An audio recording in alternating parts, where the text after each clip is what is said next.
Hello, good morning, dear students. I hope you all are fine.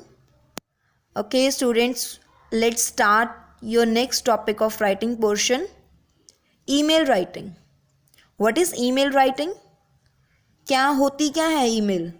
Email is a medium of communication that sends and receives messages from the specially design computer network. Emails हम computer laptop या mobile phone से ही transfer करते हैं. ID बनानी होती है इसमें, उसके थ्रू हम किसी दूसरे के साथ कम्युनिकेट करते हैं. ईमेल्स आजकल बहुत ज़्यादा ही यूज़ हो रही हैं. क्यों?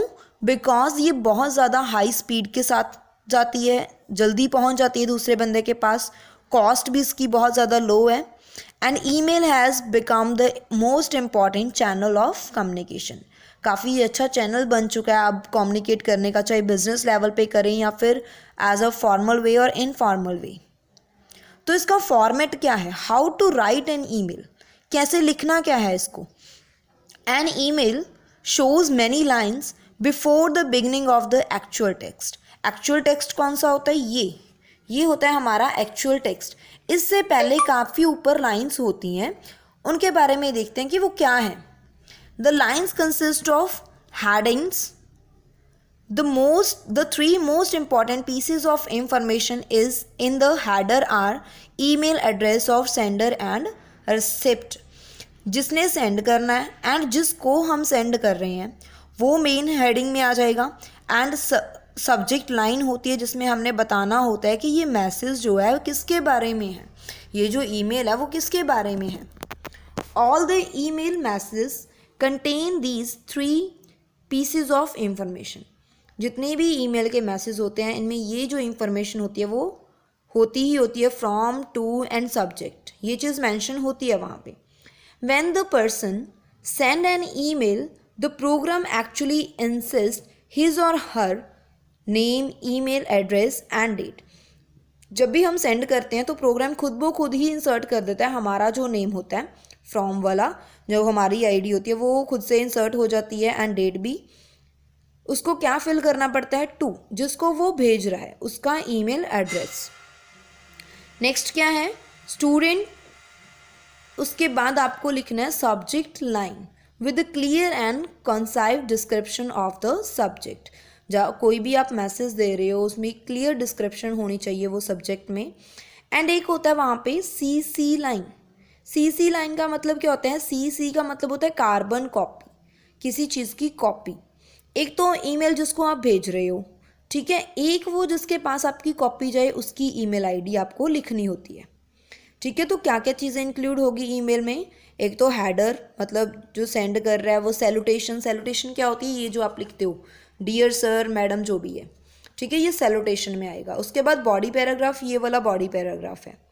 Closing and signature. क्लोज कर दो कि योर्स ट्रूली लिख के, एंड उसके बाद आपका सिग्नेचर, ठीक है, मतलब नेम लिखना है. जैसे यहाँ पे लिखा हुआ है एक BCC भी लिखा हुआ है. BCC का मतलब होता है blind carbon copy. Carbon copy और ब्लाइंड कार्बन कॉपी में यही फ़र्क है. जो भी आप यहाँ पे ईमेल लिखोगे, अगर तो CC में लिखी हुई है वो तो आप दिखेगा कि किस किस को इसकी कॉपी भेजी गई है, ठीक है. ब्लाइंड कार्बन कॉपी में जिसको आपने भेजी है उसकी ईमेल आईडी शो नहीं होगी, किसी दूसरे को वो आईडी शो नहीं होती कि ये और किसके साथ कॉपी, किसके साथ ये शेयर की गई है, ठीक है. आई होप आप सबको क्लियर है ये. एंड नेक्स्ट हम सैम्पल देखते हैं. Imagine yourself a Rakesh Jain write an email to the editor of the newspaper expressing your views against the rise of prices of the essential commodities. Essential जो important चीज़ें हैं, जो वस्तु हम डेली यूज़ करते हैं, थिंग्स, उनके जो प्राइस हैं वो इंक्रीज़ हो रहे हैं, उनके ऊपर हमने ईमेल लिखनी है. किसको? To the editor of the newspaper. To किसको भेजें? उसकी आईडी लिख दो, जो भी एडिटर है. ट्रिब्यून न्यूज़पेपर का नेम ले रहे हैं, एडिटर @tribune.com. CC में किसी का भी अपना नाम लिख सकते हो, किसी की भी आईडी मेंशन कर दो. BCC में किसी एक आईडी मेंशन कर सकते हो आप. उसके बाद है सब्जेक्ट. क्या सब्जेक्ट है हमारा? Rising prices of essential commodities.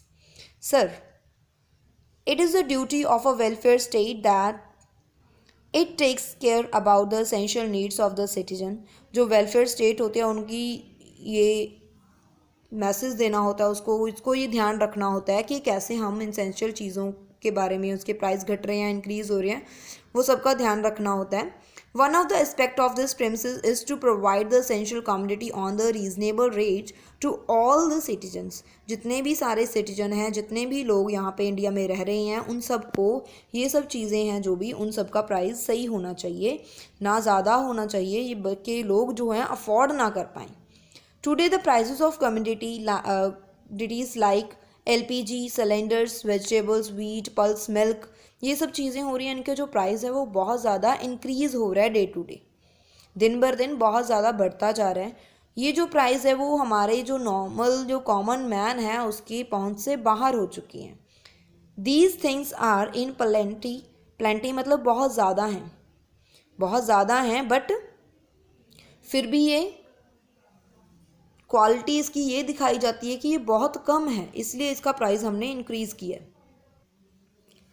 उसके बाद देखो, some commodities are made to disappear from the market. ऐसा दिखाया जाता है कि वो मार्केट में अवेलेबल नहीं है कोई चीज़, बट दिस एब्सेंस और shortage is not real but artificial. ये जो दिखाया जाता है कि किसी चीज़ की कमी हो गई या फिर कोई चीज़ ख़त्म हो गई है, वो सच्चाई नहीं होती, वो आर्टिफिशियल है, वो दिखावा करते हैं लोग। They are creating fastly by the holders and black marketers. जो ब्लैक मार्केटिंग करते हैं, काला धंधा करते हैं, वो ये चीज़ वैसे ही दिखाते हैं लोगों को कि ये हमारी ख़त्म होगी इसलिए ये चीज़ हमने महंगी कर दी है। But the government seems to be unconcerned about this common practice. But government को इस चीज़ के बारे में कोई ध्यान नहीं है। If the problem persist it may lead to the riot. अगर ऐसी ही प्रॉब्लम है, चलती जाएगी, तो काफ़ी ज़्यादा नुकसान, वायलेंट होगा, हिंसा होगी, एंड थ्रेट मतलब लोगों को डराया धमकाया जाएगा चीज़ों के लिए। Government should take strict measures to control the prices of the essential commodities. का एसेंशियल जो इम्पॉर्टेंट ज़रूरतें हैं हमारी, उन चीज़ों का जो प्राइस है उनके ऊपर काफ़ी ध्यान देना चाहिए ताकि उनके प्राइस जो हैं, कीमत उनकी घटाई जाए, कम की जाए। तो कौन हो आप नीचे लिख दो, योर्स ट्रूली राकेश जैन, अपना नेम मेंशन कर दो जो यहाँ पर मेंशन किया होगा। ठीक है, आई होप आपको ये समझ आ गई होगी कि किस तरीके से ईमेल लिखनी है आपको। तो आपने ट्राई करनी है 1-2 ईमेल लिखने के लिए। Thank you so much, enjoy your day.